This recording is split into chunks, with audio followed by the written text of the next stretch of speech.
comprometido para mais um direto com a nossa nutricionista, a doutora Joana Pinheiro. Está tudo bem, ainda bem. Por aqui também estamos todos bem, de saúde. Esperemos que desse lado também todos se encontrem bem. Vamos hoje para mais aqui um tema tão interessante. Eu acho que este tema é muito interessante no sentido, primeiro é sobre as nossas crianças, não é? É sempre algo que pelo menos a mim me toca imenso, sempre que falamos e sempre que contribuímos para a melhoria de qualquer estado, né? Seja a nível psíquico, a nível físico das nossas crianças. E depois, a relação, e é este o nosso tema de hoje, a relação da alimentação com as crianças inteligentes, não é? E é por aqui que gostava de começar, Joana, e fazer-te a seguinte questão: qual é a relação da alimentação, e as crianças inteligentes? Perfeito. De facto, o nosso objetivo hoje será um bocadinho potenciar aqui o cuidado que os pais têm na alimentação dos seus filhos. E para quem muitas vezes, quando se coloca a questão, a maioria dos pais tem percepção, sim, que a alimentação tem uma importância enorme na inteligência dos seus filhos, mas muitas vezes, quando se vai a perceber o porquê, acabam por não ter esse conhecimento.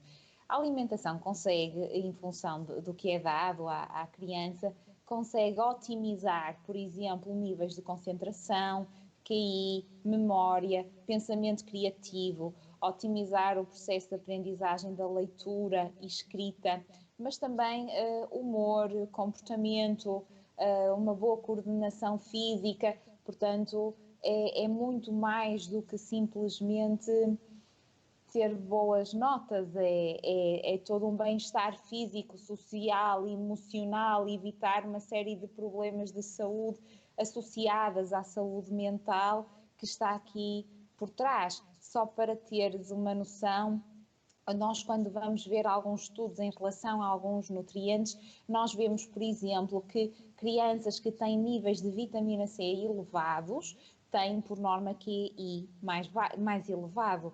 Ou então, por exemplo, quando pensamos em crianças com síndrome de Down, quando aumenta-se os níveis de vitaminas e sais minerais neste público-alvo, o seu QI consegue aumentar. E é muito estudado, por exemplo, a relação entre o benefício do consumo de alimentos ricos em ômega 3 e o grau de inteligência que a criança tem. Portanto, a capacidade, de facto, aqui por trás é imensa.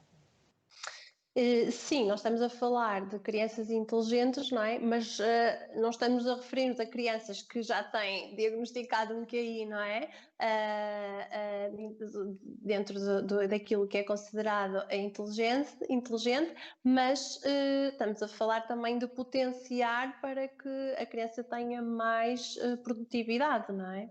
Isso mesmo, nomeadamente afinar a memória, afinar a concentração, melhorar o humor, até inclusive o comportamento, a parte alimentar pode ter aqui todo o seu contributo. Pois eu acho que aqui a nutrição é muitas vezes uma área e eu falo como mãe, que não nos passa pela cabeça, que é mesmo assim, não é? Achamos que a criança facilmente se distrai, seja na escola ou fazer os trabalhos de casa, facilmente pode ter problemas de memória e nós não sabemos muito bem, a criança está a desenvolver e em certas idades podemos já ter que estar atentos e perceber que aquilo realmente já não é próprio da idade, não é? Já podemos exigir ali um bocadinho mais de memória, de concentração da criança e não desculpar-nos só pela idade em que ela se encontra. Então, neste sentido, qual é que é aqui a idade ou em que altura é que nós já podemos otimizar a inteligência da criança? Há aqui algum timing? É uma excelente questão e eu diria, e talvez sou suspeita porque trabalho muito na área da pré-conceição e da gravidez, eu diria logo desde o início. Portanto, um casal que pensa em ter filhos, ainda antes de pensar em engravidar, é aí a altura ideal para se trabalhar. uma vez que para termos um embrião e um feto com qualidade, temos que ter em primeira instância um bom óvulo e um bom espermatozoide. E depois também nós vemos estudos a mostrar-nos que a nutrição durante toda a gravidez e a primeira infância tem um impacto muito importante e um efeito duradouro na questão da inteligência que as crianças têm. Portanto, inicialmente o quanto antes possível. Se não for aí, no momento que for possível introduzir ou modificar pequenos aspectos dos hábitos alimentares, sempre que for possível é a altura ideal. Nós vemos, só para teres uma ideia, Daniela, por exemplo, bebés que têm, em relação aos níveis de DHA, que é um ácido gordo, ômega 3, quando têm elevada concentração, melhora a velocidade de pensamento e consegue ainda melhorar o nível do desempenho mental. E estes níveis de ômega 3, de DHA, à nascença, predizem muito o desenvolvimento intelectual do bebê e, portanto, do futuro adulto. Mas isto implica que a mamã esteja bem munida destes ácidos gordos essenciais para dar esse contributo em primeira instância ao seu futuro filho ou ao seu filho. Pois, estamos a falar aqui não só quando a criança começar a ingerir certos alimentos, mas já aqui a mãe, não é? Vai ter que o fazer na gravidez, não é? Dessa forma para poder já começar a passar para o embrião, certo? Mesmo também na própria amamentação, se estiver a amamentar, até aí faz todo o sentido potenciarmos esse tipo de trabalho. E que nutrientes é que são essenciais ao nosso cérebro? Boa. Olha, são necessários vários, eu destacaria aqui 5 principais. Os hidratos de carbono complexos como sendo o supercombustível, digamos assim, do nosso cérebro, e aí estamos a falar desde leguminosas, a tubérculos, a cereais, como o caso do arroz, da quinoa, do milê, este tipo de opções. Depois, em segunda instância, os ácidos gordos essenciais, EPA e DHA, isto é o que vai fazer com que tenhamos uma cabeça, um cérebro esperto, inteligente, e nós vemos aqui mais uma vez relações em crianças que têm perturbação de hiperatividade e déficit de atenção com níveis mais baixos de ômega 3, mas não pensando propriamente em crianças com patologias, quem tem uma menor concentração de ácidos gordos essenciais, com déficits de concentração, com problemas a nível de comportamento, nós vamos buscar estes alimentos aos peixes gordos, por exemplo, algumas sementes, há aqui algumas opções de elevada excelência. Em terceiro ponto, destacaria aqui os fosfolípidos. Os fosfolípidos eu diria que são tipo o nosso acelerador, o que dá o impulso ali ao cérebro, e para isso nós vamos precisar de alimentos como o caso dos ovos, de uma lecitina de soja, vísceras, órgãos de animais que conseguem aferir aqui, portanto, este impulso, esta aceleração ao cérebro. Depois precisamos de aminoácidos. Os aminoácidos vão ser os nossos mensageiros, aqueles que transmitem, portanto, informações de um lado para o outro no corpo, mas também a nível do cérebro. Tem uma relação muito importante em melhorar o humor, o desempenho mental, por exemplo, a questão da motivação, da apatia. E aqui vamos buscar a proteínas animais e vegetais, portanto, não excluindo também aqueles que são vegetarianos, e pensando, por exemplo, nas leguminosas, mas também na carne, no ovo, neste tipo de alimentos. E não menos importante, e em último ponto, que falta aqui referir, homologaria os dois num, as vitaminas e os sais minerais. Estes vão ser quase como o óleo para o nosso carro, que vão permitir que o cérebro esteja ali afinadinho e que permita o resto do desempenho em elevada excelência. Exatamente. Boa, Joana, já estamos aqui já com alguma informação, não é, sobre este grande tema. Obrigada por quem está desse lado, que vai entrando, vão colocando as suas questões, vão aproveitando para ter aqui mais informação hoje com a nossa nutricionista, a doutora Joana, e aproveitarmos também este tempo em casa para alterarmos aqui um bocadinho os hábitos, aprendermos e pesquisarmos e sabermos o porquê de dar certos alimentos às crianças de forma a otimizar aqui as suas capacidades, sobretudo a inteligência, a concentração, como a doutora Joana já foi dizendo, a memória. Joana, gostava também que nos explicasses, quando falamos aqui dos nutrientes, basta suplementar ou realmente a alimentação precisa de ser cuidada e darmos o máximo através da alimentação e não através só de suplementos? Esse é um aspecto fundamental que acho que é muito importante passar a mensagem para os pais que nos estão a ouvir. Muitas vezes os pais procuram em consulta um suplemento ideal para reforçar, portanto, otimizar a parte cognitiva, melhorar a questão da concentração, da aprendizagem, a coordenação olho-mão, por exemplo, mas a verdade é que, em primeira instância, qualquer suplemento pode ficar muito aquém se a base não estiver lá, e a base implica sempre uma alimentação saudável, ou seja, eu posso de facto suplementar com nutrientes importantes para o bom desempenho cognitivo, mas se eu não tiver uma alimentação cuidada de uma forma diária que me vá dar estes nutrientes essenciais que o cérebro precisa para funcionar, certamente que vai ficar muito aquém da sua potencialidade. Portanto, em primeira instância, tem que alimentar-se bem e só depois, e se necessário, buscar este ou aquele suplemento na concentração necessária, se estiver de facto a fazer falta. Exatamente. Esses nutrientes que nos foste dando, já falamos de vitamina C, de hidratos de carbono, de ômega 3, ou seja, na tua experiência, é fácil encontrar na tua consulta, consegues provavelmente perceber isso, é fácil encontrarmos famílias a praticar e a consumir este tipo de nutrientes, sobretudo a darem às crianças, ou só quando realmente há aqui uma chamada de atenção é que há essa mudança de hábitos, da tua experiência? Normalmente, quem me procura otimizar por algum motivo. Obviamente que a questão preventiva é importante, mas a maioria das pessoas que procura uma consulta deste estilo é para melhorar certos aspectos que já estão menos bem e, portanto, não é de todo tudo cumprido ou ainda há muito a fazer a nível alimentar. Contudo, felizmente, cada vez mais o conhecimento é maior e as pessoas estão mais informadas e procuram dar a melhor alimentação possível, mesmo com o frenesim do dia a dia que os pais têm, às vezes até com múltiplos empregos, e cada vez mais há essa tentativa e o conhecimento da importância de dar uma alimentação mais saudável.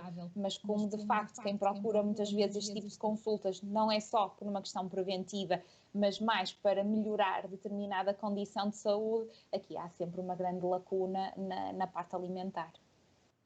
E podemos especificar aqui um bocadinho mais dentro, por exemplo, da concentração, temos aqui a hiperatividade, que não deixa de ser uma situação mais particular, não é? Não estamos a falar só da falta de atenção, mas pode já ser um diagnóstico mais preciso. No caso da hiperatividade, tens tido esta experiência de casos que realmente a nutrição tem ajudado?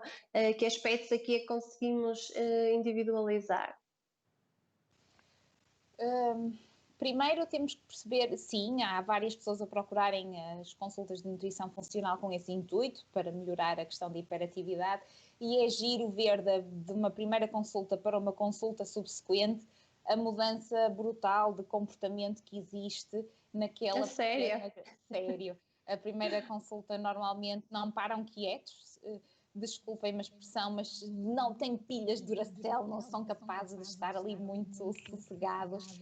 E numa segunda consulta, apesar de termos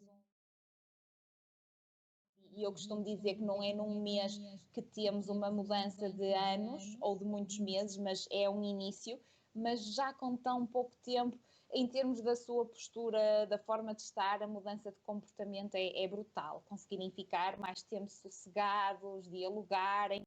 As consultas são muito demoradas, não é?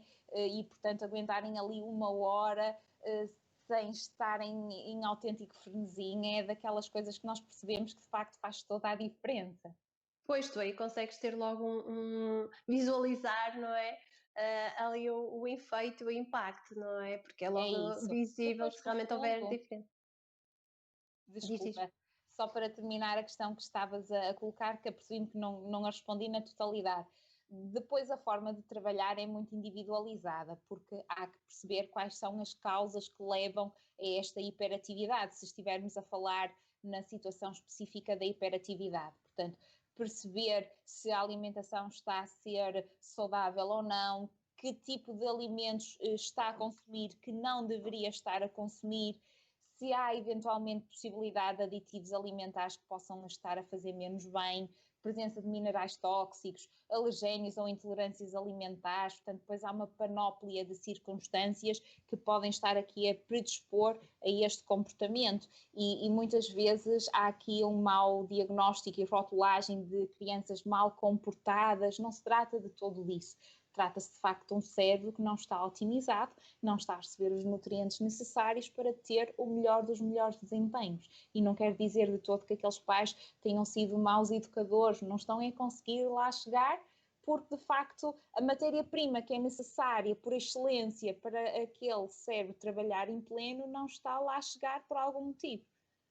Sim, porque nestes casos também nós já estamos a falar de um diagnóstico, que já te chegam com um diagnóstico de hiperatividade, normalmente não, acredito que não substitua a medicação, não é? Aqui vai apenas ajudar. Isso. A ideia, como em todas as medicinas integrativas, é mesmo isso, é trabalhar de uma forma integrativa e multidisciplinar.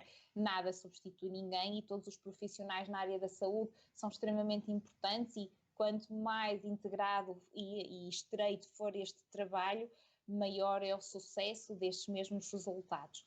Muitas vezes o que nós vemos na prática é que com mudanças tão simples de estilo de vida e a nível alimentar, conseguimos ter mudanças de comportamento, de resultado de desempenho cognitivo, por exemplo, a nível escolar ou até a nível de socialização brutais, muitas vezes até permitindo que o médico possa aferir ajustes na medicação e diminuir a dosagem da medicação prescrita, por exemplo.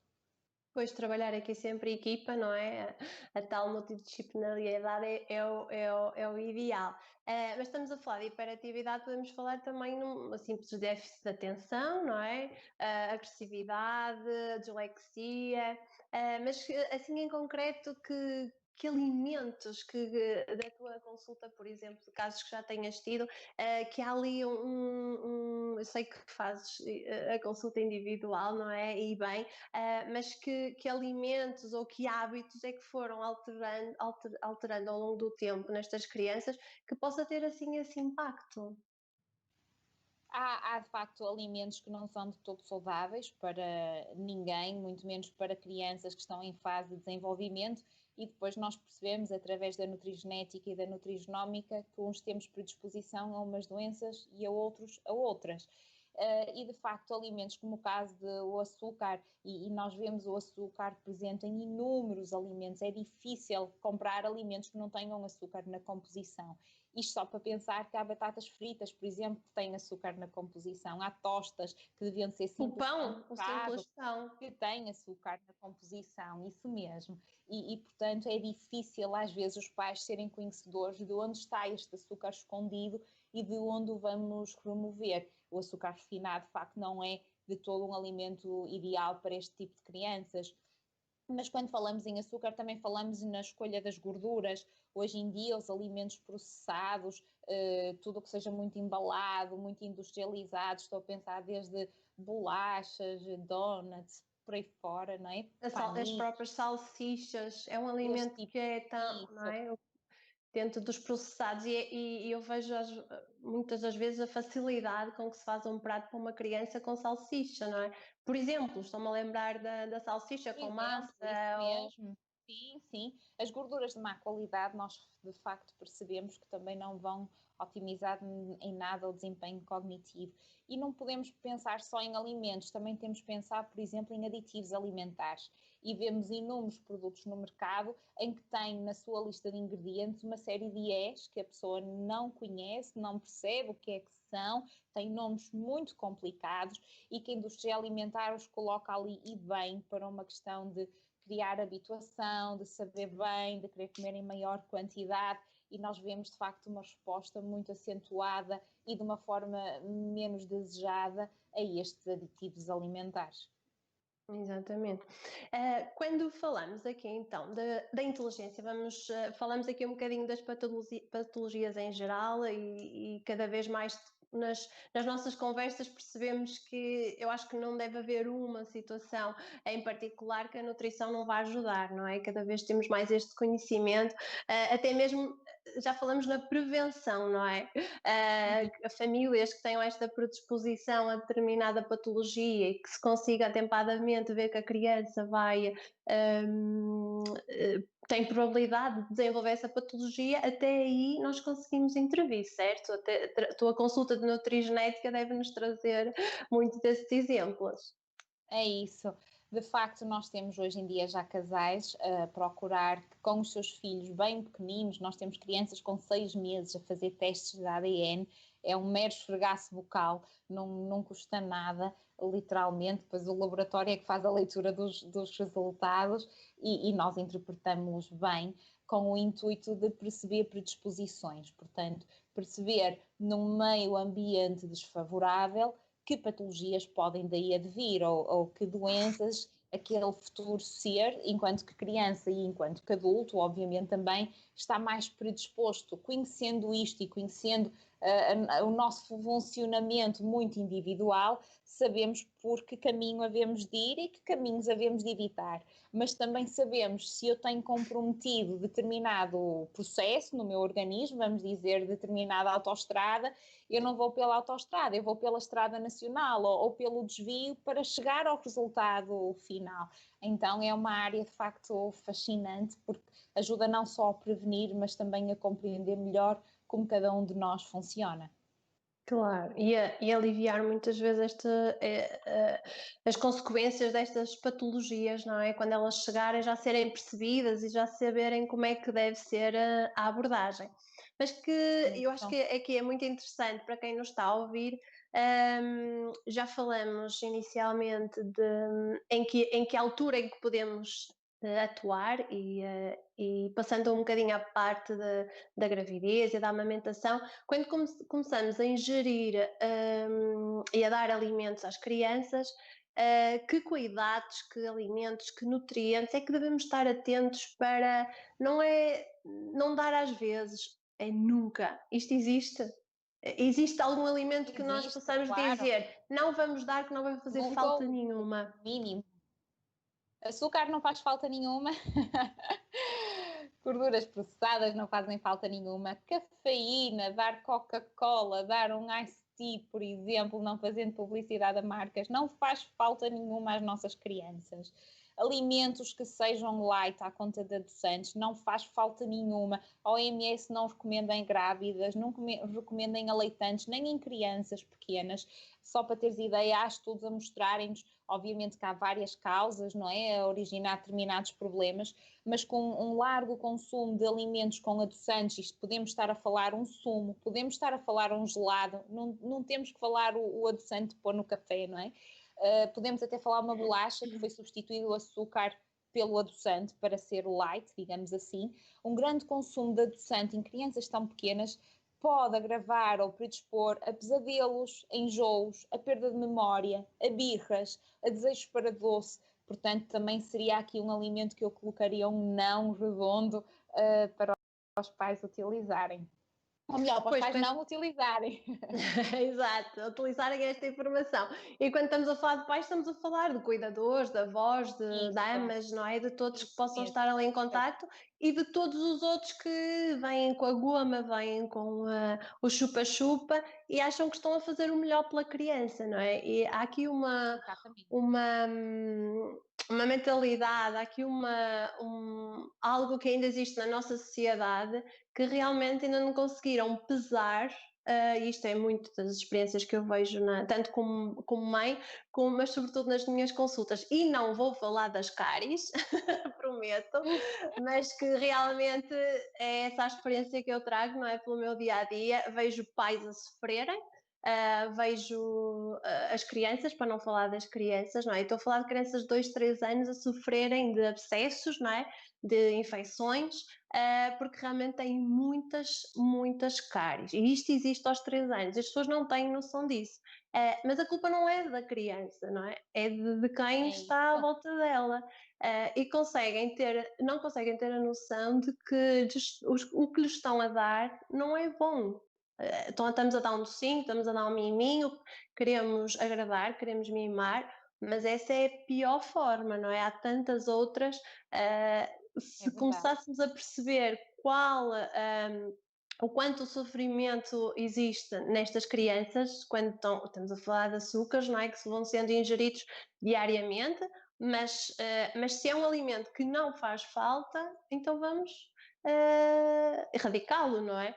Porque pode haver aqui alguns alimentos que realmente, por exemplo, o sal, é algo que faz sentido até 1 ano, normalmente temos a indicação dos pediatras de não introduzir, mas há necessidade de, depois de 1 ano, ir introduzindo aos poucos, ou se não o fizermos, também não está a fazer falta, como a questão do açúcar. Olha, de facto, a recomendação do sal é que seja introduzido muito gradualmente. O nosso desenvolvimento vai sendo feito também gradualmente ao longo da vida. Eu costumo sempre dizer, o sistema nervoso central só se completa por volta dos 18 anos de idade. Quando nós falamos de uma densidade mineral óssea, ela só é atingida em plenitude por volta dos 24, 25 anos. Portanto, nós estamos de facto numa fase de crescimento até por volta dessas idades. Quando falamos em crianças pequeninas, a parte do sistema renal ainda não está 100% desenvolvida e por isso, quanto mais se habituarem a uma alimentação com um baixo teor de sal, maior será o benefício. E acrescentando aqui um outro aspecto em relação ao que falávamos, quando falamos em hábitos alimentares, neste tipo de trabalho temos sempre de falar em comportamentos e em formas de estar, porque a criança de 2, 3, 4, 5, 6 anos não vai ao supermercado comprar alimentos e, portanto, come aquilo que tem em casa, e se tiver em casa opções menos saudáveis, será isso que vai consumir. Se vê os pais a comerem opções menos saudáveis, é isso que vai ter como o seu padrão natural e é isso que vai achar como normal, não é? Como é que eu posso incutir? Eu dou sempre este exemplo aos pais dos meus meninos em consulta. Como é que eu posso incutir para comerem um bom prato de sopa ou uma salada se os pais não o fazem, por exemplo? Este modelo de comportamento é muito importante. E depois, por outro lado, temos os avós, que nem sempre aqui acabam por ajudar a nível alimentar, apesar das melhores intenções, porque ainda há culturalmente hoje em dia muita ideia de que mimamos, damos afeto com a comida e podemos-lo fazer com alimentos saudáveis e caprichar, mas também não precisamos de ir por aí. Eu posso mimar com um beijo, com um abraço, com uma fotografia, com uma palavra, com um riso. Não precisa de ser propriamente dar uma guloseima para ser um mimo. A presença por si. Muitas vezes o que as crianças mais querem é a presença, é o brincar com quem gostam e tanto lhes faz falta, mais do que uma compensação por não estar presente. Exatamente. Mas aqui a minha questão ainda vou um bocadinho mais a fundo, Joana. Sabemos que, e já confirmaste, que o açúcar, se não for introduzido em qualquer idade, não fará falta nenhuma, mas o mesmo acontece com o sal. Isto é até uma dúvida minha. O sal, se não for introduzido aos 2, 3, 4, 5 anos, fará falta ao organismo, porque muitas vezes temos aquela ideia de que precisamos de comer tudo, o organismo precisa de comer tudo, precisa de saber digerir tudo, e que pode levar ali realmente a alguma falha. É suposto isso acontecer, ou o sal, bem como o açúcar, se não for introduzido, também não fará falta nenhuma? Desculpa, estou só aqui a pôr o carregador. Já está, já está. De facto, o sal não faz falta a ninguém, tal como o açúcar, nós não precisamos dele na nossa alimentação. O mineral, por excelência que vamos dali obter é o sódio, e nós conseguimos, através dos outros alimentos, obter o suficiente para o nosso estado de saúde, ou um bom estado de saúde, salvo raras exceções. O que acontece na prática é que os pais, as famílias, estão habituadas a refeições com sal. E a partir de um ano de idade, em que já há a introdução daquela criança no seio familiar e naquilo que ela come, acaba por não se fazer refeições repartidas ou refeições distintas e como tal, como fica agregada às refeições que a família faz e a família já consome alimentos com sal, acaba por fazer essa transição. Nós o que procuramos incentivar é que a família procure usar o mínimo de sal possível para si e para os seus e, portanto, também para esta criança que acaba por ficar inserida neste seio familiar. Sim, porque nós também estamos a falar do sal, do açúcar, e se em casa alguém tiver alguma questão que vá colocando das vossas experiências, mas estamos a falar de que, inevitavelmente, mais tarde ou mais cedo, estes nutrientes vão ser, como estavas a dizer há pouco, vão ser introduzidos na alimentação através de vários alimentos, certo? Não é propriamente ter que dar um chocolate porque o pão tem açúcar, não é? Para obter o açúcar, por isso já basta, por isso é que dar diretamente e diariamente e mesmo semanalmente algo que sabemos que vai fazer mal, como o açúcar, por exemplo, já estamos a exagerar porque provavelmente aquela criança já todos os dias comeu pão e o pão muitas vezes não temos noção que já estamos a dar um certo nível de açúcar que não é suposto, não é? Estamos a falar, por exemplo, também da bolacha Maria, que é muitas vezes questionada porque é aconselhada para as crianças, mas também sabemos que tem aqui um alto teor de açúcar e gordura, certo, Joana? Certo. Eu acho que faria mais sentido pensarmos numa perspectiva diferente e pensarmos o que pensa-se para uma criança, pensar para o adulto. Portanto, a maioria dos dias devem ser feitos com uma alimentação cuidada, saudável, e uma vez, entre outra, uma vez por semana, seja por uma questão social, seja por uma reunião de família, porque apetece, então aí de facto fazer uma estragação com um alimento que nós sabemos que à partida é menos saudável. Se já formos por aí, já vamos evitar em grande escala alimentos que não nos fazem falta e até nos podem prejudicar. Exatamente. O que é que podemos ajudar aqui os pais que agora estão em casa, que têm aqui mais tempo disponível, que exemplos de lanches, por exemplo, que eu acho que talvez o pequeno almoço e o lanche será aqui, e até a ceia, serão aqui as refeições onde possamos errar um bocadinho mais com as crianças. Que alimentos é que, de uma forma geral, sem realmente termos aqui em concreto alguma patologia, falando de crianças saudáveis e de forma como estávamos inicialmente a falar, potenciar aqui a inteligência, a memória e a atenção, o que é que podemos aqui deixar como sugestões de lanches, pequeno almoço, lanche e talvez a ceia? Pronto. Então, vamos começar de início. Primeiro, cada caso, obviamente, que é um caso e é difícil perceber de uma forma generalizada, mas ao dar algumas sugestões, tudo vai depender dos gostos, dos hábitos alimentares e, acima de tudo, é muito importante variar. Começando de trás para a frente, a ceia pode ter interesse ou pode não ter interesse. Se a criança, vamos dizer que jantou por volta das 8 horas, às 9 está a tomar um biberão de leite, não faz sentido algum, uma vez que ainda nem sequer teve tempo de fazer a digestão do seu jantar e já está a introduzir novamente aqui um alimento. Portanto, a ceia, em alguns casos, pode não fazer sentido sequer estar-se a pensar nela. Além de que posteriormente tem que haver a lavagem dos dentes e uma boa higiene oral. Muito bem. Não convém dar o biberão de leite na cama e não lavar os dentes. Exatamente. Isto começando trás Nem para a pensar. E não está nenhuma dentista a ouvir. Não, nada. Mas de facto é uma prática que eu vejo muito comum em consulta e que tem que ser sempre muito reforçada.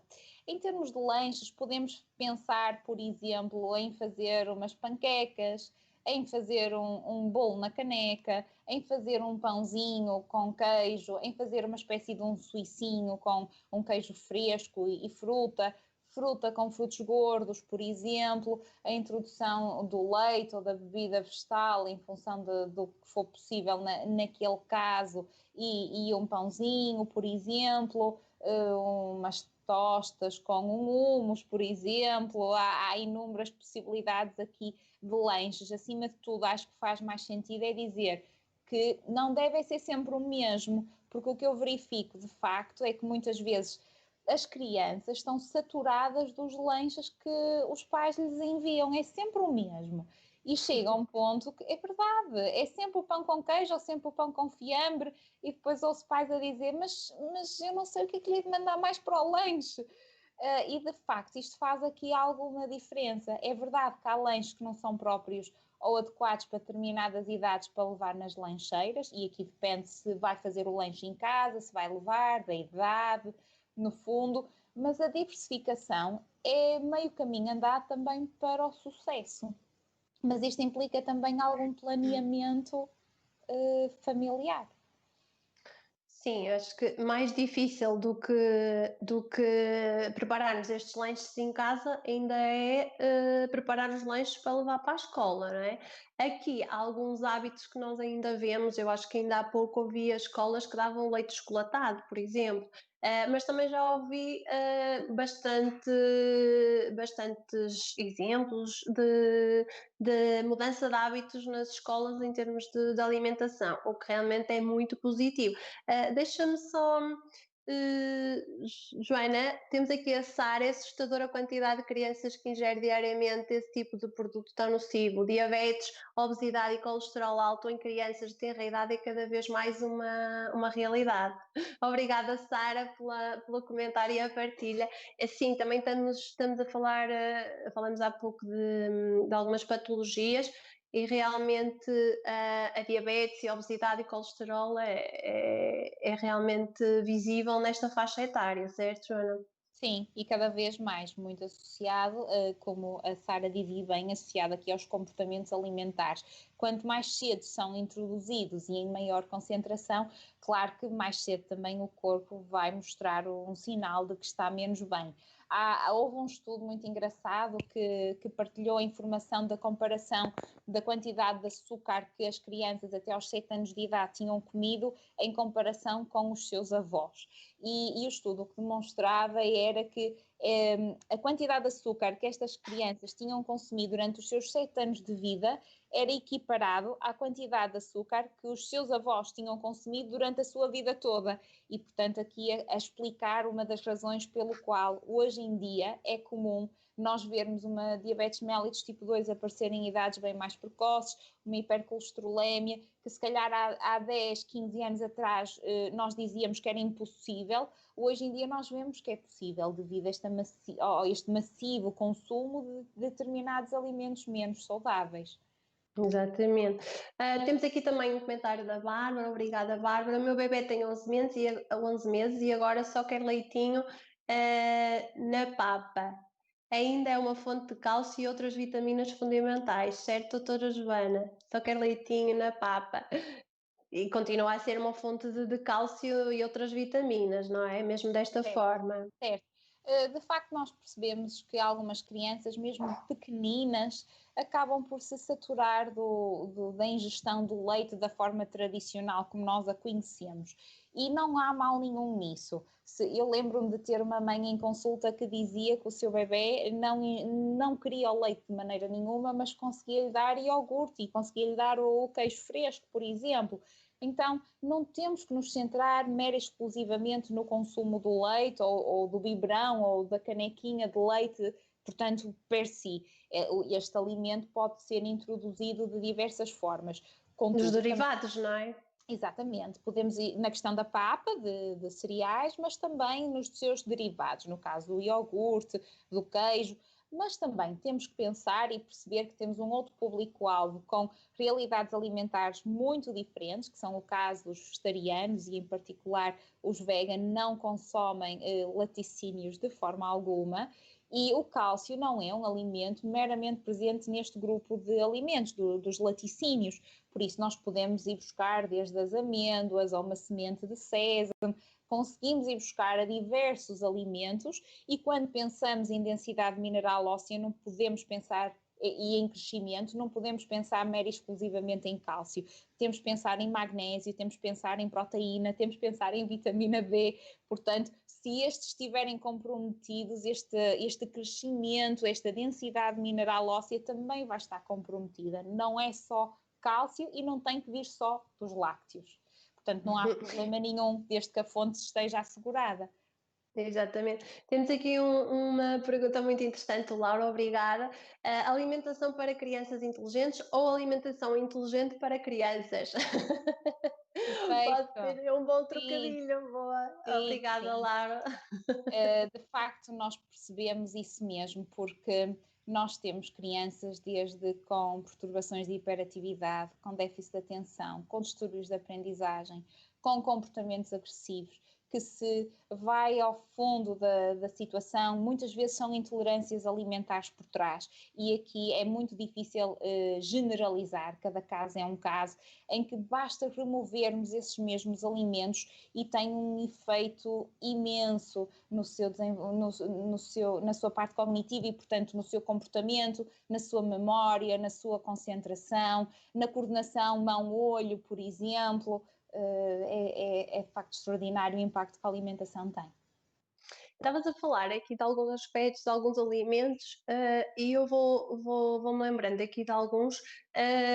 Quando falamos do pão, por exemplo, o pão rico é um erro, é uma opção, não é a melhor, mas não é assim tão grave. Estou-me a lembrar do pão rico e daqueles pãezinhos chamados pãezinhos de leite, que são deliciosos, fáceis de trazer para casa e aguentam imenso em casa, e facilmente há a tendência a colocar uma fatia de queijo, uma manteiga e ir na lancheira da criança. O que é que tens a dizer sobre isto, Joana? Pôr as mãos na cabeça, não! Imaginei. Eu sei que sim, a tua pergunta foi já a saber a resposta. Não, de facto, quem me conhece sabe que não pode. Pode, de facto, Mas fazer isso não. existe muito, isto Existe. existe muito e não é com intenção, aliás, Claro o estarmos a falar aqui hoje é exatamente para passarmos este conhecimento e aproveitarmos, desculpa Joana, já estou a palavra, aproveitarmos, estarmos todos em casa e podermos aproveitar este tempo que estamos mais livres para partilhar estes conhecimentos de forma a melhorarmos a qualidade de vida de todos nós e em particular hoje das nossas crianças. Por isso não se sintam mal se o estão a fazer, vão é melhorar e passar a fazê-lo diferente, não é? A nossa mensagem é mesmo essa. De facto, quem conhece a minha forma de trabalho já sabe logo que eu ia dizer um não redondo e com as mãos na cabeça. Mas quem tem dúvidas, muitas vezes basta olharem para o rótulo. Eu costumo sempre dizer nos workshops que vou fazendo de rotulagem, se olham para a lista de ingredientes, se não conhecem o que está lá escrito, não percebem, porque não é um alimento propriamente natural, se tem muitos aditivos, se a lista de ingredientes é muito longa, desconfiem, quase de certeza não é um alimento muito saudável. Se o sentem muito doce, desconfiem, de certeza que vai ter açúcar escondido.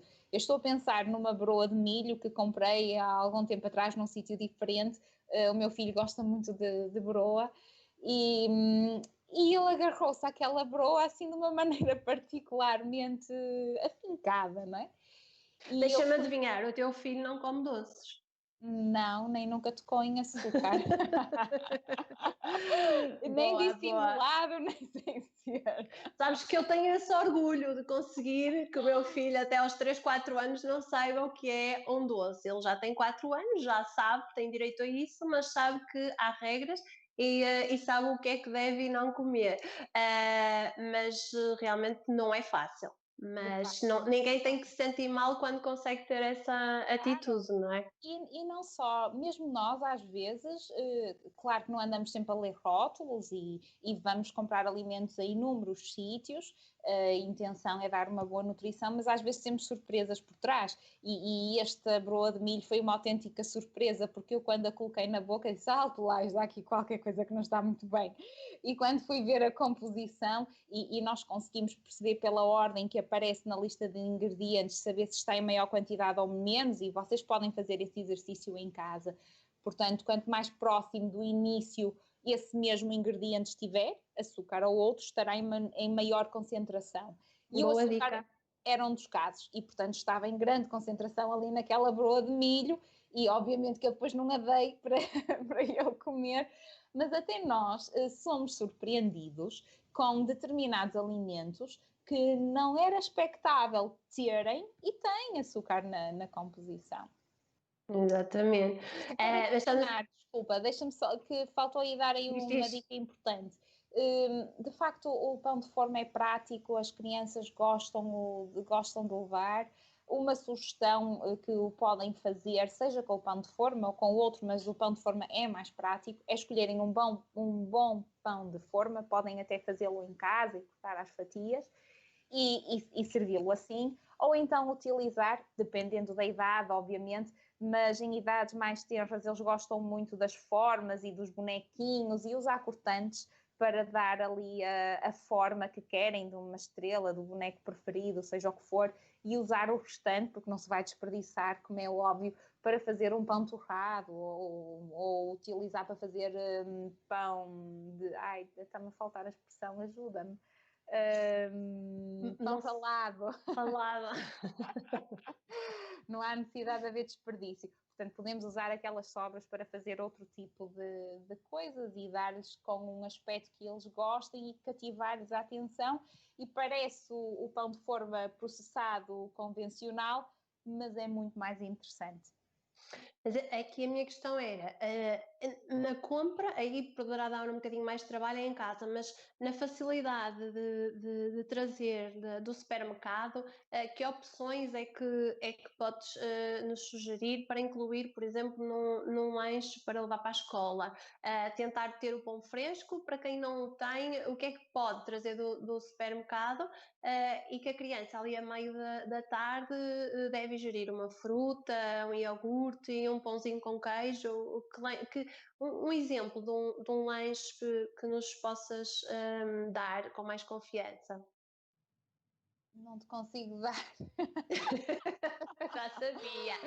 Até porque nós percebemos, por exemplo, que há crianças que têm intolerâncias marcadas, por exemplo, ao leite, outras ao trigo, com um impacto enorme em distúrbios de aprendizagem, agressividade, mas se não pensar nisto tudo, como já tinha dito, pensar, por exemplo, num pão com humus, pensar numa fruta com umas nozes, pensar num iogurte com fruta, um iogurte com uns flocos de aveia, mas sem dúvida que ficaria muito mais enriquecido se os pais dispensarem algum do seu tempo em casa para prepararem estas refeições e fazer umas panquecas, fazer uns scones, fazer umas waffles, fazer assim uns biscoitos, fazer umas coisas que possam comer e é tão simples de fazer, obviamente que se perde algum tempo, mas a mais-valia é imensa. Temos aqui a Sara, esses workshops de rotulagem são muito proveitosos, recomendo. Obrigada, Sara. É verdade, estávamos a falar há pouco daquela dica que deste dos ingredientes que aparecem primeiro serem em maior quantidade e realmente aprender, não é? Ler estes rótulos já é essencial. Por exemplo, entre um iogurte de colher e um iogurte líquido, faz muita diferença? Porque é algo muito prático colocar um iogurte líquido e se realmente fizermos o esforço de levar uma colher para a escola ou até a escola disponibilizar, poderá ser aqui uma alternativa melhor, porque sempre ouvi algumas críticas da ingestão do iogurte líquido e ser muito diferente do iogurte de colher. É verdade, Joana? Sim. As crianças não estão predispostas a comer o iogurte com colher na escola, regra geral, quanto mais velhinhos, pior o cenário aqui acentua-se. Em quantidade são completamente diferentes, estamos a falar 120 gramas em média de um iogurte sólido contra 180 ou 200 de um iogurte líquido, em média. Temos um impacto a nível digestivo completamente diferente, enquanto que o iogurte sólido tem que ser mastigado, o iogurte líquido é bebido e, portanto, em termos de mecanismos de saciedade, são completamente distintos. Se nós pensarmos que todos os anos os níveis de obesidade infantil têm aumentado e nós temos crianças cada vez mais gordinhas, não faz muito sentido ser um alimento recomendado o consumo, portanto, do iogurte líquido, pensando que pode ingerir produtos lácteos derivados do leite de vaca. Posteriormente a isso, também aqui com o que se combina, não podendo levar, porque na prática a maioria não adere a levar a colher, eu simplesmente não coloco iogurtes, se posso introduzir iogurtes na refeição daquela criança que tenho à frente, eu prefiro que o lanche que faço em casa, ou o pequeno almoço, ou uma refeição intercalar que faço em casa, incluir aí, e aí ter o derivado lácteo, portanto, no dia alimentar, do que dizer-me que não o vai levar, ou simplesmente não o comer porque tem pressa para ir brincar, ou não quer comer porque tem vergonha de levar a colher atrás. Muitas vezes isto acontece. Mas um pãozinho com uma fatia de queijo e uma fruta já poderá ser uma boa opção. Sim, claro que sim. Claro que sim. Aqui o queijo tem que ser estritamente light, não vamos pensar nisso. Pode Não, ser estamos a meio falar gordo. Sim, pode e deve. As crianças precisam de gordura para o Exatamente. desenvolvimento da parte cognitiva e, portanto, pode, sem dúvida, utilizar-se o queijo Flamengo, o queijo de bola convencional. E no pequeno almoço, cereais, o que é que nos dizes sobre os cereais? Estamos a falar dos cereais adquiridos facilmente no supermercado, não é? Que sabemos que tem muito açúcar. Nem pensar, é uma opção média, excluída, dentro da tua escala. Eu gosto quando és radical e nos dizes a verdade. Tu fazes uma pergunta já a saber a resposta. É bom, é quando aprendemos. Quando nos conhecemos o trabalho uma da outra, é verdade. Quando nós falamos em cereais, falamos do que vamos buscar e onde vamos buscar no supermercado. A zona convencional dos cereais de pequeno almoço não tem nada que sirva de indicado para ninguém, muito menos para crianças. E quando falamos em cereais que promovam ou que sejam destinados especificamente à infância, às crianças, regra geral, a experiência diz-me que ainda são piores. E quem já fez workshops de rotulagem alimentar já fez essas constatações por si mesmo. Portanto, nessa secção, não. Na secção da parte de produtos dietética, da parte de produtos de área viva, temos uma panóplia de oferta de cereais, mas nem tudo o que está lá é propriamente também considerado saudável. Lá por ser mais caro e estar naquela secção, não quer dizer que eu possa escolher com confiança qualquer produto de lá. Mas se eu for para uns flocos de trigo, uns flocos de milho, uns flocos de centeio, pensando que posso consumir esse tipo de alimentos, não é? Uns flocos de milê, uns flocos de quinoa, ou até sob a forma de puffs, sem adição de açúcar, estamos bem. De outra maneira, venha da parte de produtos dietéticos ou não, não estamos bem de todo. Quanto menos perceberem da lista de ingredientes, muito menos. Portanto, Então não. aí nós temos uma opção, por exemplo, aí então de introduzir facilmente o leite, o iogurte, podemos fazer uma bela de uma taça com partes de fruta, não é?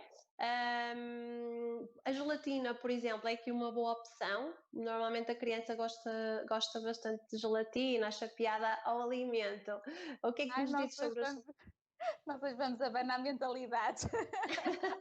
É bom, é bom! Pronto. É bom, não é? Para pensarem de formas um bocadinho diferentes e pensarem em alternativas. Estou a pensar como é que vou responder.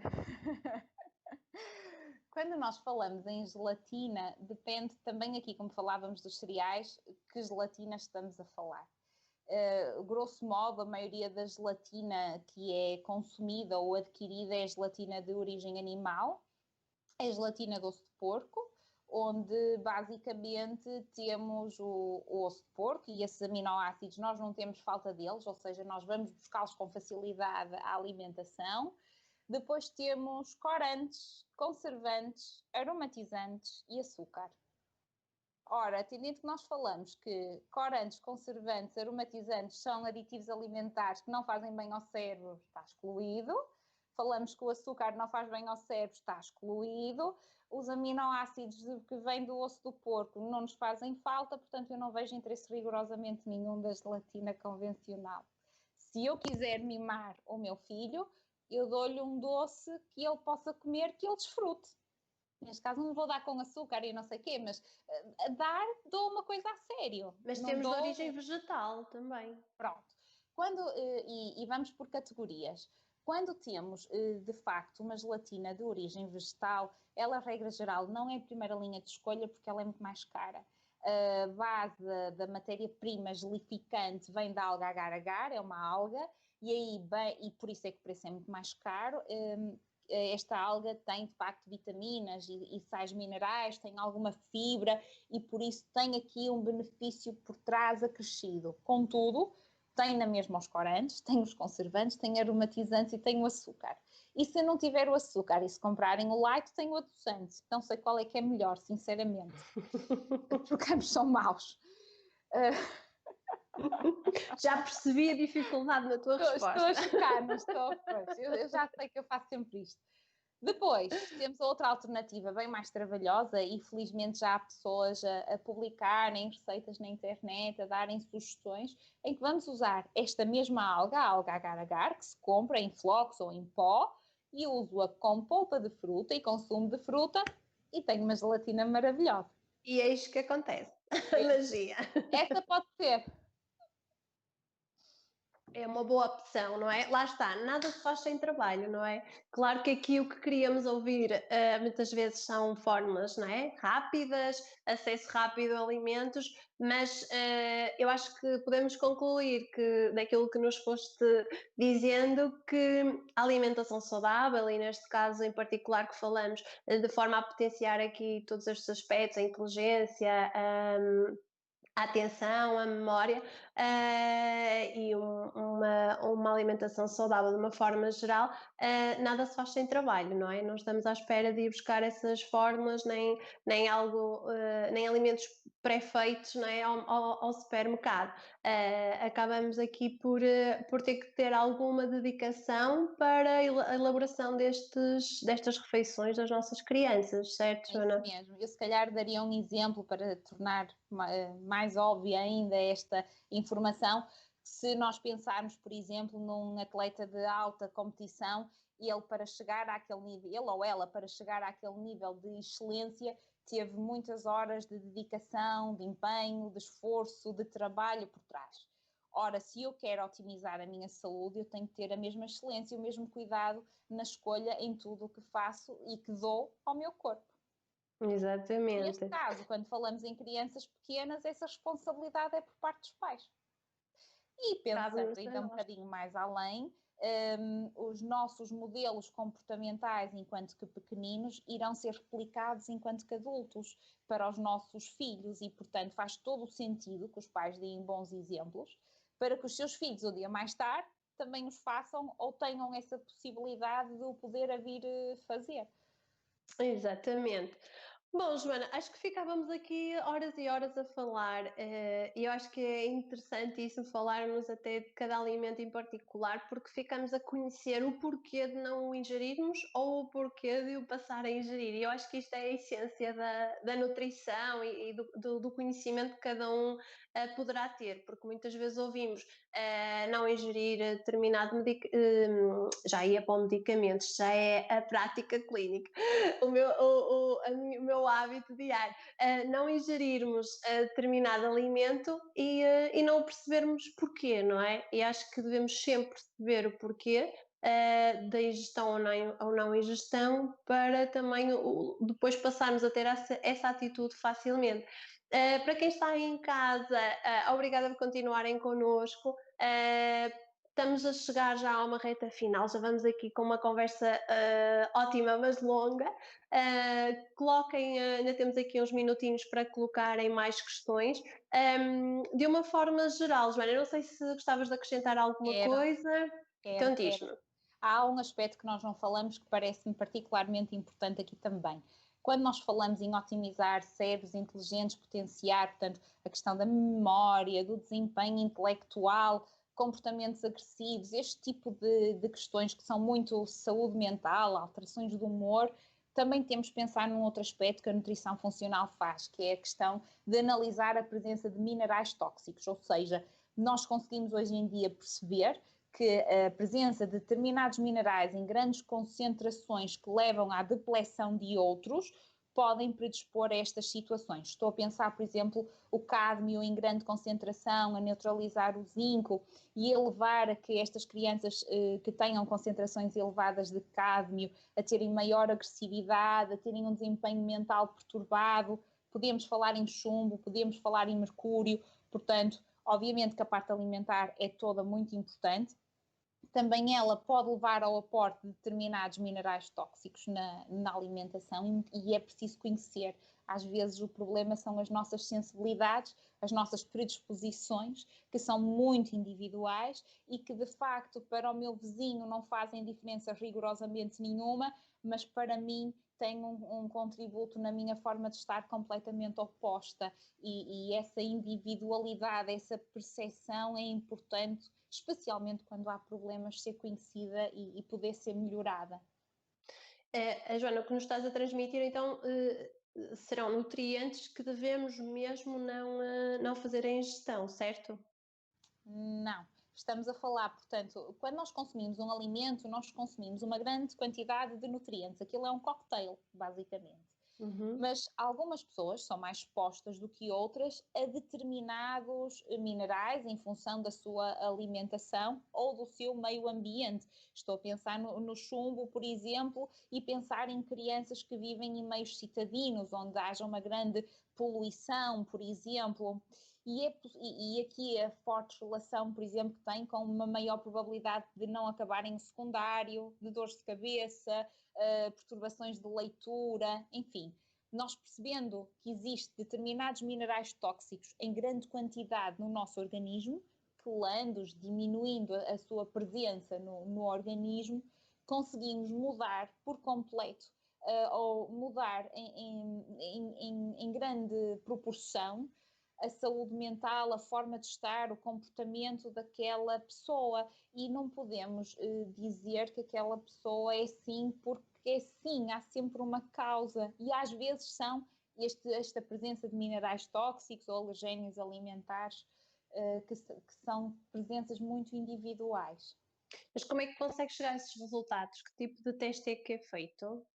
Através da consulta, portanto, há toda a história clínica, a anamnese, onde se recolhe ali informação, daí as consultas serem tão demoradas para tentarmos chegar à causa do problema e depois, em função da necessidade, pede-se testes específicos. Pode-se pedir um teste de intolerância alimentar, pode-se pedir um teste de metais pesados através de um mineralograma.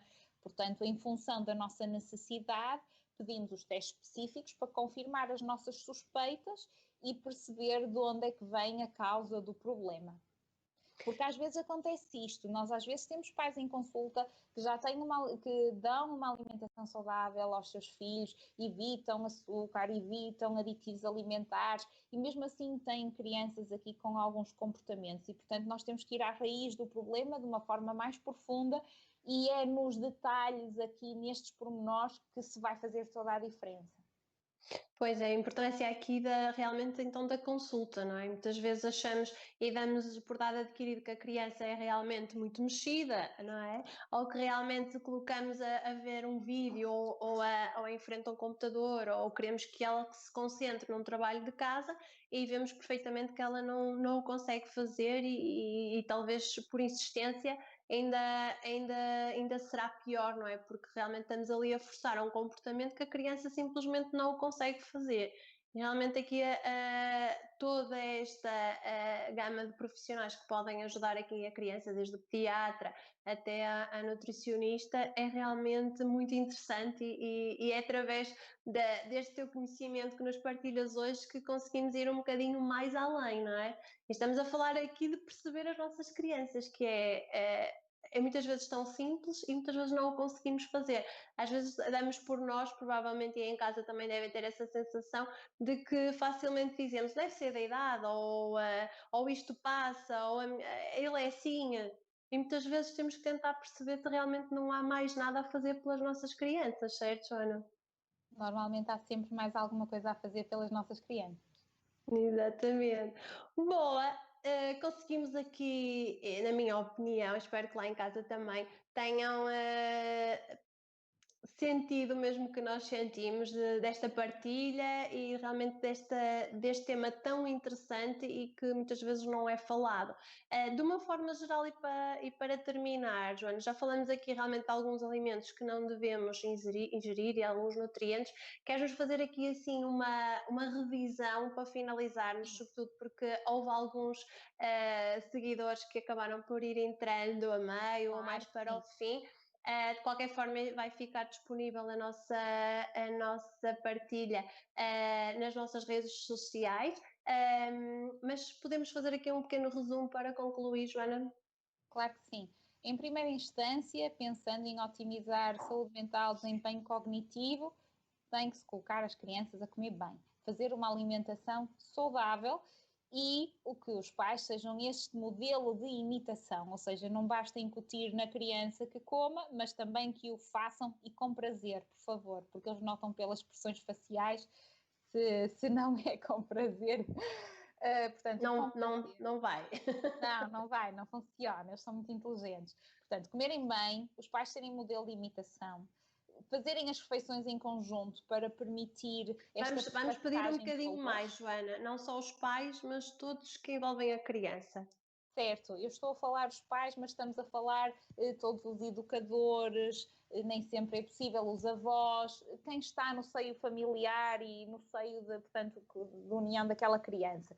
Portanto, pôr a criança a comer bem, modelos comportamentais dos adultos que estão de alguma maneira em contacto com a criança exemplares, ter ofertas alimentares saudáveis em casa, será aqui um excelente bom ponto de partida para começarmos a ter um trabalho com qualidade. Havendo algo mais além, depois aí se calhar recorrer ao profissional de saúde que confiam e que acompanha para ajustar nos detalhes e nos pormenores. Vamos só fazer também aqui um último resumo que eu gostava de pedir, que acho que é importante, que já foste falando durante a nossa conversa, que é os 5 grupos que falaste há pouco dos ingredientes e alguns exemplos de alimentos que possam ter esses ingredientes. Podemos finalizar por aí, Joana? Podemos, claro que sim. Portanto, nós tínhamos falado nos 5 nutrientes essenciais para otimizar a inteligência e tínhamos falado dos hidratos de carbono complexos. Portanto, aqui como supercombustível, estamos a falar do arroz, da massa, da batata, das leguminosas. Falamos também dos ácidos gordos essenciais, presentes, por exemplo, nos peixes gordos, em alguma proporção em algas, ovos, que vão trabalhar aqui, digamos que a cabeça mais esperta, trabalhar aqui este raciocínio mais inteligente. Depois os fosfolípidos que vão dar aquele impulso e efeito acelerador ao cérebro, que vamos recorrer vindos da lecitina, vindo dos ovos, das vísceras. Depois vamos buscar os aminoácidos, que vão ser aqueles mensageiros celulares a nível cerebral que precisamos à proteína animal e vegetal, portanto, à carne, ao peixe, ao ovo, às leguminosas também, às sementes, aos frutos gordos. E para finalizar, as vitaminas e os sais minerais que vão funcionar quase como o lubrificante para permitir aqui o cérebro afinado que tão bem estão na fruta e nos legumes. Boa, belo apanhado. E para rematar ainda, mesmo no final, o que é que não devemos dar às nossas crianças? Nunca. Tudo o que seja açúcar refinado, alimentos processados, gorduras processadas, pensando, por exemplo, em quenorres, tudo que tenha uma validade muito longa e tenha muitos aditivos alimentares. Nunca deem produtos com adoçantes, por favor, às vossas crianças. Serão assim aqueles alimentos principais a evitar. Façam mais Boa, diz, não percebi. Façam mais coisas em casa, Exato, mais. mais Trabalhem em natural conjunto, as possível. crianças gostam e é uma boa forma de otimizar hábitos alimentares saudáveis. Estou aqui com uma última questão que fizeram há pouco e eu estava-me a esquecer de te perguntar, Joana, em relação às sementes, que é algo que se pratica hoje em dia, em relação às crianças, há alguma idade que podemos começar a introduzir? Devemos separar aqui dentro deste alimento algumas sementes que não devemos introduzir a determinadas idades? O que é que nos podes ajudar? As sementes podem ser introduzidas já no processo de diversificação alimentar. Normalmente depende da idade de início da diversificação alimentar, que se inicia, que por norma é pelos 4 a 6 meses de vida, mas eu diria introduzi-las a partir dos 9, 10 meses, em pequena proporção. Elas podem ser, de uma maneira geral, todas introduzidas. Boa! Gostei, mais uma vez a partilha com a doutora Joana Pinheiro é sempre enriquecedora, não é? Que aprendemos sempre imenso, não ouvimos muitas vezes, é verdade, fórmulas e receitas, não é? Mas é isto que caracteriza a doutora Joana e cada vez me torna mais fã, porque ela realmente individualiza. E isto é que faz sentido, não é? Porque nós somos realmente, cada um é um ser individual e cada um tem o seu código genético. E começando logo por aí, não é?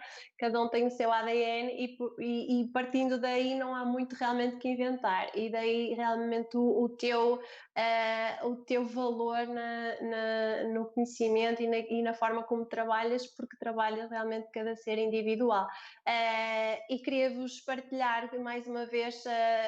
Provavelmente estamos perto de tomar a nossa atividade nas instalações, mas continuamos sempre cá, qualquer um dos profissionais da Medway, à distância de uma mensagem, de uma videochamada, de uma videoconsulta, e podemos continuar a cuidar, seja a nível de nutrição, psicologia, de medicina dentária, continuamos aqui a poder ajudar nas diferentes áreas.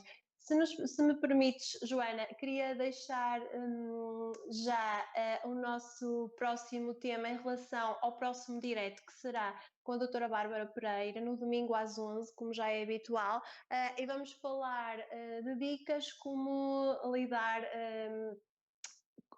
pais que estão divorciados e como como a psicologia pode aqui ajudar a lidar com estas crianças de pais divorciados em plena pandemia, não é? Se já não é fácil, o que fará neste contexto de isolamento. Por isso, no domingo não percam, se não puderem estar presentes, podem deixar através das nossas redes perguntas que queiram ver esclarecidas. Nós, Joana, prometemos voltar em breve, como sempre, e vamos ficar aqui a pensar num próximo tema. Isso. Se quiserem desse lado, também podem sugerir, certo, Joana? Exatamente. Pronto, por nós ficamos por aqui. Obrigada, Joana, obrigada a todos lá em casa por mais uma vez nos terem acompanhado. Um beijinho muito grande. Fiquem em casa, ainda estamos no estado de emergência. Mesmo quando não estivermos, vamos ter todos que ter muita atenção a socializar e a estar em ambientes fechados. Com muitas pessoas, por isso vamos continuar a ter estes cuidados de confinamento e todos os cuidados de higiene, não é? Que já sabemos, por isso continuam a manter estas medidas que é essencial para o bem de todos nós. Muita saúde para todos. Joana, obrigada. Obrigada eu. Fiquem Boa. todos bem.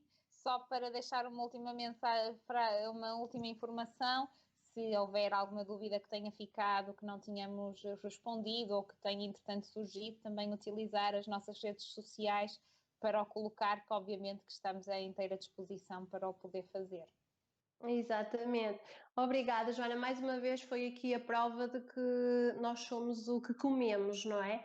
Muitas vezes até esta partilha da parte nutricional mostra o controle que tem na nossa saúde. E é com este pensamento que gostava de vos deixar e agradecer mais uma vez. Obrigada, Joana. Um beijinho. Fica Obrigada, tudo bem aí por bom. casa. Corra tudo bem e muita Beijinhos. saúde para todos. Tudo bom. Beijinhos. Obrigada.